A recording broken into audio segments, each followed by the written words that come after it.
Nanti setelah masuk sekolah di sekolah rakyat, saya akan tekuni mata pelajaran bahasa Indonesia yang lebih jauh, dan juga saya juga bisa ngomong di tempat umum dengan bahasa yang lebih baik dan benar. Karena cita-cita saya ingin menjadi suster. Misi saya sebagai kepala sekolah, saya ingin menjadi pemimpin yang menjembatani mimpi anak-anak NTT, khususnya anak-anak Kabupaten Kupang, lewat pendidikan yang berkualitas yang disediakan oleh pemerintah secara gratis, baik operasional maupun personal. Maka ini harus ada upaya khusus dengan pendekatan khusus. Maka Presiden memilih jalan yang terpuji dan teruji untuk mengentaskan kemiskinan itu melalui pendidikan.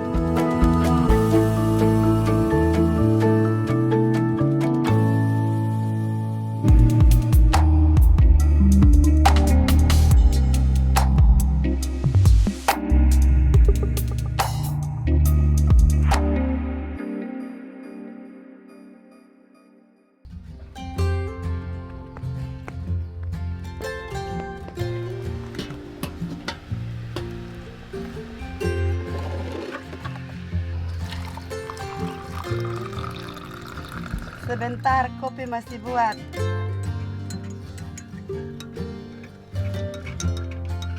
Perkenalkan, nama saya Paulus Mansula, istri saya nama Leli Paut, anak saya 4.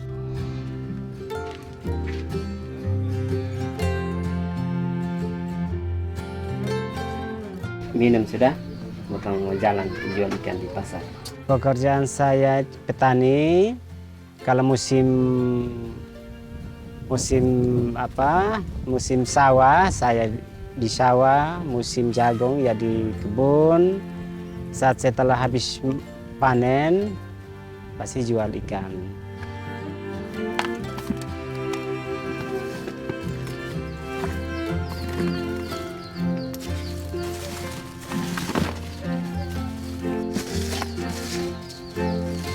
Yang sekolah di sekolah rakyat itu anak kedua, namanya itu Kristo Mansula. Ya, yang saya harapkan dari Kristo itu dia bisa sukses, dia bisa mandiri sendiri, bisa sukses, bisa membanggakan orang tua. Itu saya harapkan dari Kristo.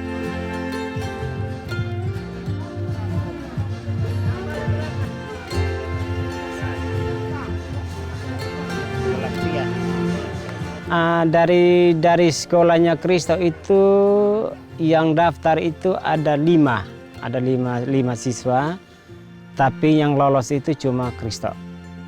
Saat hajar dia hanya 1 siswa saja yang lolos untuk sekolah rakyat ini. Saya bangga karena sekolahnya di dalam satu kompleks, asramanya juga tidak jauh dari sekolah.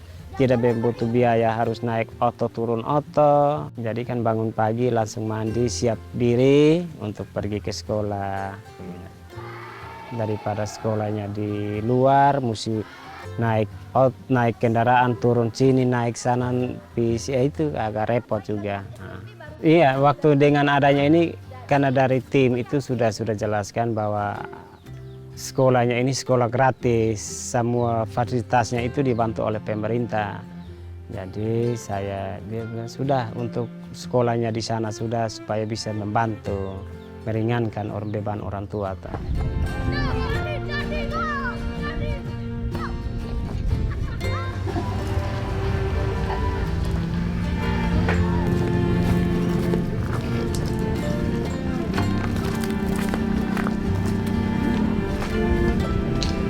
Cita-cita saya adalah menjadi seorang pendeta, dan ada satu ayat yang saya sukai yaitu Yohanes 3 ayat 16 yang berbunyi, "Karena begitu besar kasih Allah akan dunia ini sehingga Ia telah mengaruniakan Anak yang tunggal supaya setiap orang yang percaya kepadanya tidak binasa melainkan beroleh hidup yang kekal."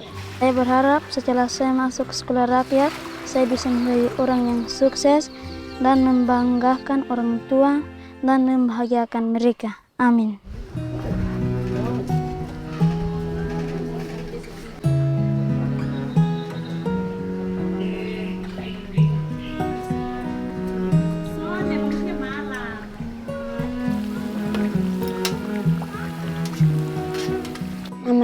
Saya Irene Patricia Monemnasi, usia saya 11 tahun. Saya baru lulus kemarin dari SDK Santo Yosep Limakua Putu.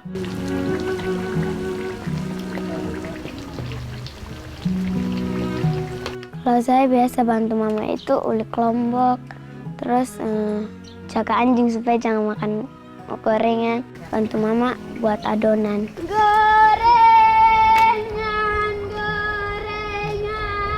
Saya jual, saya bersama dengan saya punya kakak Tilo.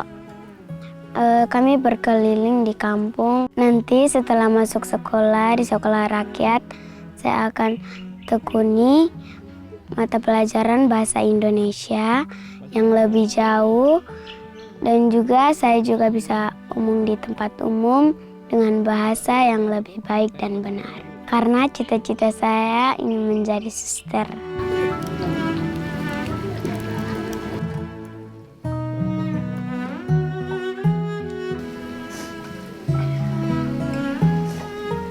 Dia sudah pulang kampung, orang TTU. Sudah pulang kampung dari tahun 2020. Sebelum itu juga 5 tahun sebelumnya itu dia sudah tidak bertanggung jawab lagi. Saya urus anak-anak sendiri. Itu biasa tantangan itu ekonomi. Jadi dari anak pertama itu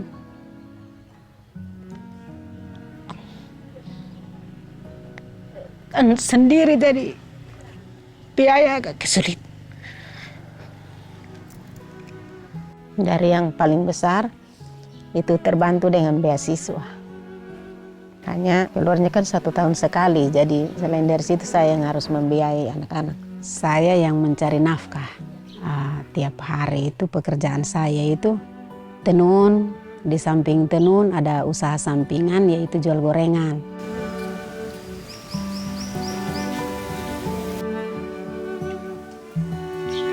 Mama, ini benar. Sudah. Sudah. Terima kasih banyak. Sama-sama. Dia bilang iya anak. Dari sekolah SDK Santo Yosep Putu ini ada 5 orang anak. Jadi 1 diantaranya Irene. Jadi dari Pak bilang kami siapkan di sana fasilitas untuk tinggal di asrama. Dan semua biaya sekolah rakyat itu dibiayai oleh pemerintah. Jadi Sepung Nona dengan senang hati dia terima. Saya memang berat karena bungsu.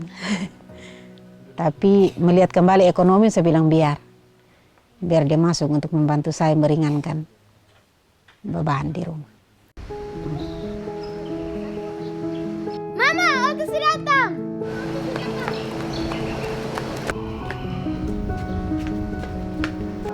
Mama, Oto sudah datang. Sudah datang? Iya. Sebelum Irene berangkat, saya hanya titip pesan.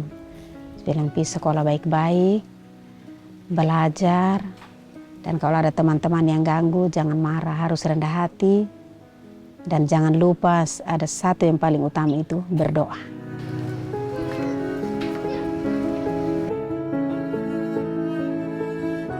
Nah, bilang sekolah baik-baik supaya bisa mandiri, supaya bisa sukses mama, supaya kau jangan susah lah begini. Sampaikan ke mama supaya mama tetap sabar. Mama tuh di kampung negara supaya bisa angkat mama pun derajat, ya? Walaupun kau jauh dari mama, mama tetap sabar. Dukung kami dalam sekolah supaya kami bisa kerja dengan baik, bisa kasih sukses mama maupun kau susah tapi tetap berusaha.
Sentra Evata Kupang ini kan merupakan perpanjangan tangan Kementerian Sosial, spesifik di bawah Dirjen Rehabilitasi Sosial untuk memberikan layanan masyarakat bagi masyarakat di Provinsi Nusa Tenggara Timur. Dan di dalam proses rekrutmen siswa, kami berangkat dari data tunggal sosial ekonomi nasional (DTSN) yang kami peroleh dari Pusdatin Kementerian Sosial, dan sumber awalnya adalah BPS. Lalu data itu kami coba lakukan pemilahan, pengecekan dulu melalui sistem, dan data yang kami terima itu sebetulnya 10.000 anak atau keluarga yang berada pada desil 1, yaitu kategori miskin ekstrim, dan desil 2 miskin.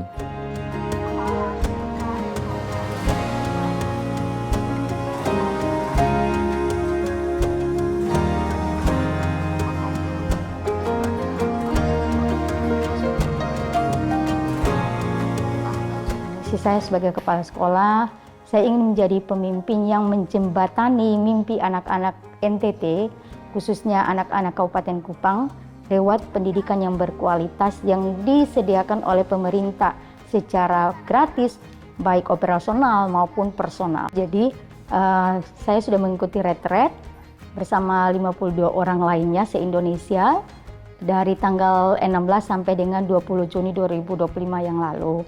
Ada berbagai materi yang kami peroleh di sana ya, termasuk kedisiplinan, bela negara.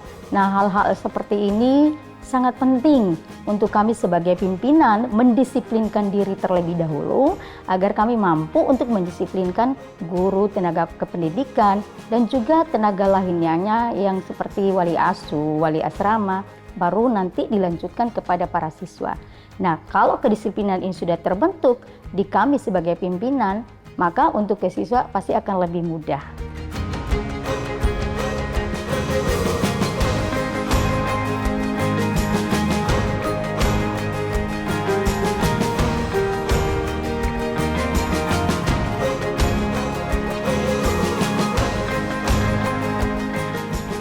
Jadi kalau untuk Putri sendiri ada 5 gedung.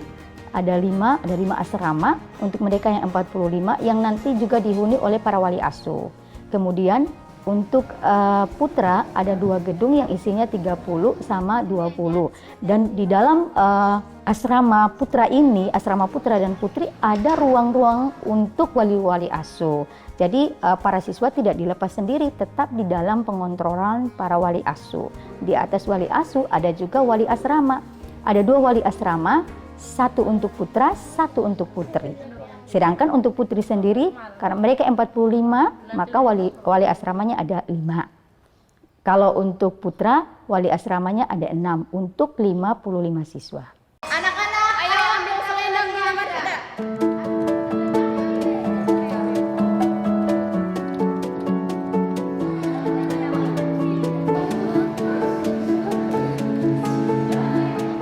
Setelah jam pembelajaran, mereka istirahat. Nanti mereka ada lagi kegiatan-kegiatan lainnya. Nah, ada kegiatan keterampilan. Mereka ada kegiatan yang melibatkan potensi minat dan bakat anak. Nah, minat dan bakat anak ini sudah kami petakan sejak mereka awal masuk. Jadi lewat perbincangan, lewat kuis, kami tahu oh anak ini memiliki potensi apa, menari, menyanyi, bahasa, dan lain-lain. Nah, potensi-potensi ini ya akan kami maksimalkan pada kegiatan-kegiatan ekstrakurikuler dan lain-lain.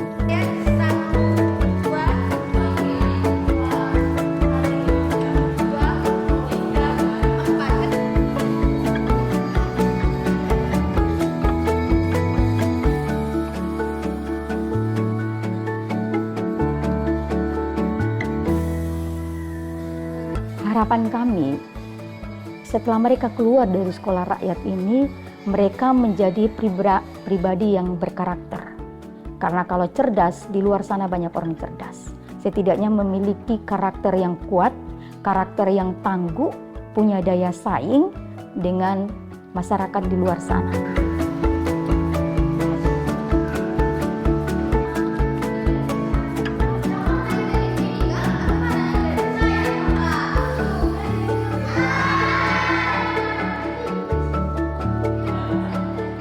Saya di sekolah rakyat, di sekolah rakyat ini saya terpanggil, Ibu, dan saya sudah memilih untuk menjadi seorang guru, dan menjadi seorang guru berarti siap mengabdi. Ketika saya mendapatkan informasi bahwa ada sekolah rakyat, yaitu sekolah yang diberikan untuk anak-anak yang kurang mampu untuk mengakses pendidikan, saya sangat bersemangat. Jadi dimanapun penempatannya, dimanapun tempatnya untuk saya mengabdi, saya siap mengabdi. Untuk metode pembelajarannya nanti, Bu, saya mungkin akan menggunakan metode problem based learning dan project based learning. Jadi saya lebih bagaimana peserta didik lebih terlibat aktif dan langsung mempraktekkan apa yang mereka dapatkan. Begitu mereka mendapatkan teorinya, bisa langsung dipraktekkan. Dan saya usahakan agar siswa itu lebih aktif mencari tahu dan lebih aktif untuk membangun konsep pemahaman mereka tentang materi yang diajarkan.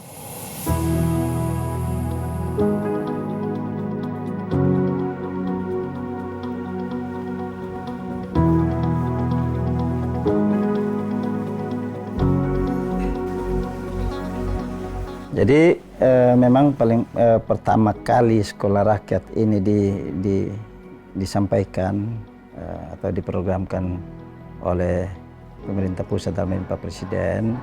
Kami Kabupaten Kupang itu sangat antusias merespon akan program ini.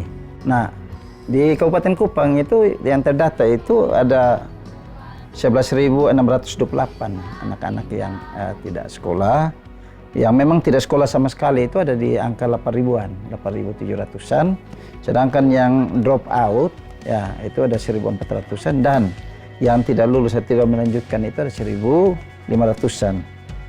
Nah, untuk itu kita juga karena melihat bahwa ini menjadi sesuatu yang sangat penting untuk dicari solusi di dalam penyelesaian ini, maka sebagai Bupati Kupang telah mengeluarkan peraturan bupati untuk penanganan masalah ini supaya agar apa? Agar anak-anak ini bisa kembali bersekolah dengan keberadaan sekolah rakyat ini.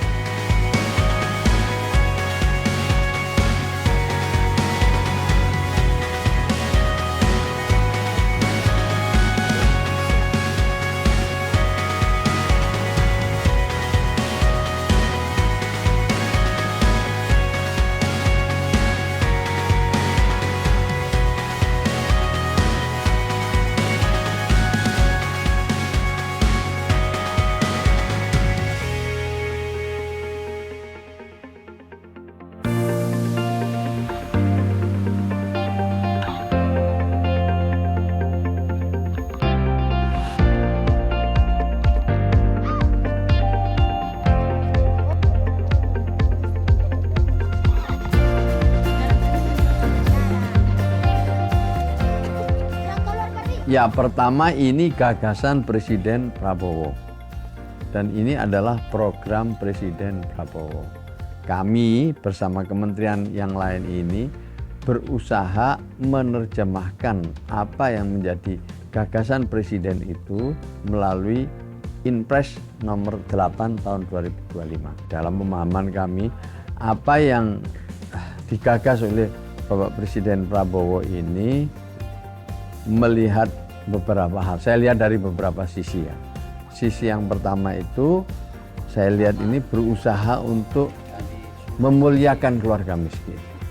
Mereka yang tersisihkan, mereka yang tertinggal, mereka yang tidak terbawa dalam proses resmi pembangunan kita. Dua, juga mereka putra-putrinya tidak mendapat dukungan lingkungan yang berkualitas agar mereka bisa belajar dengan baik. Data menunjukkan bahwa 60% lebih keluarga miskin itu kemudian diteruskan kepada putra-putrinya. 64%. Ada juga yang kemudian naik kelas, berhasil, ada. Tetapi 60% lebih itu putra-putrinya juga ikut miskin. Maka ini harus ada upaya khusus dengan pendekatan khusus. Maka Presiden memilih jalan yang terpuji dan teruji untuk mengentaskan kemiskinan itu melalui pendidikan.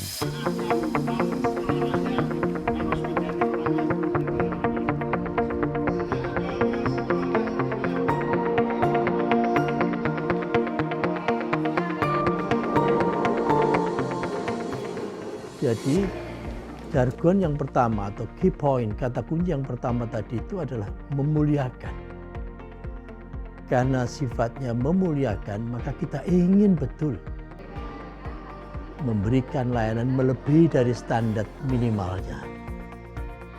Dari situlah maka mereka tidak cukup sekolah seperti sekolah biasa, sekolah reguler.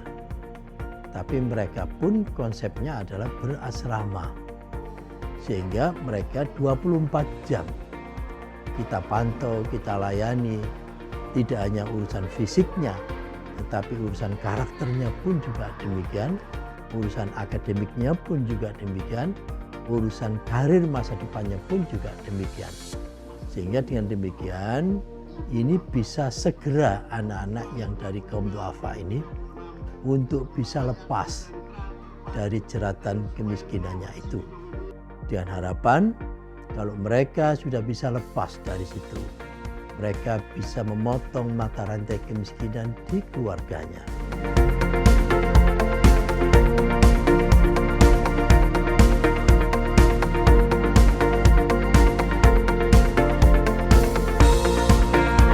Yang jelas, mereka harus kita berikan harapan besar. Karena yang tersisa dari orang miskin, harta satu-satunya yang tersisa dari orang miskin, yaitu asa. Jangan biarkan asa sebagai satu-satunya tadi itu putus, menjadi putus asa. Oleh karena itu kita bangkitkan self-confidence mereka. Kita bangkitkan social cohesive mereka. Kita bangkitkan empati sosial mereka. Sehingga mereka itu nanti, meskipun sekarang berat, iya, tetapi harapan ke depan jauh lebih dahsyat.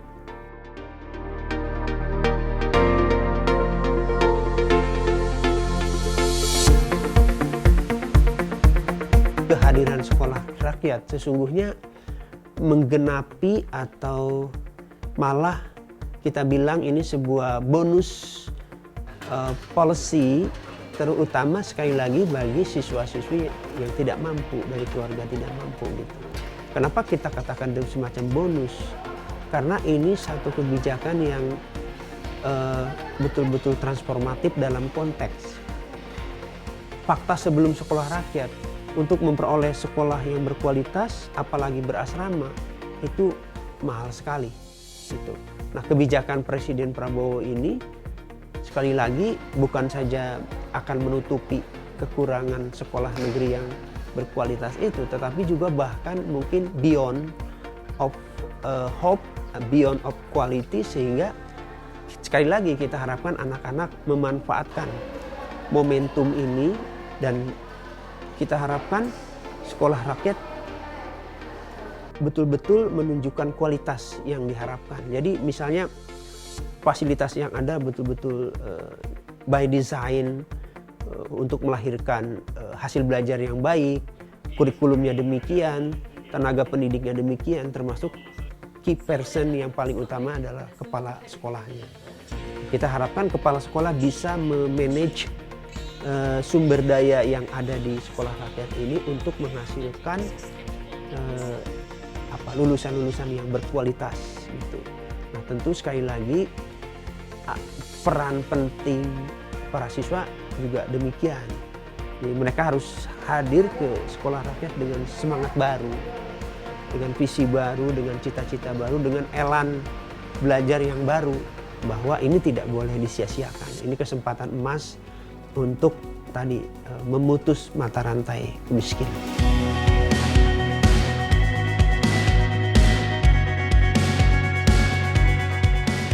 Kalau ini menuju Indonesia Emas tahun 2045 kan 20 tahun lagi. Sekarang umur mereka itu misalnya 10 tahun lah, sampai 15 tahun.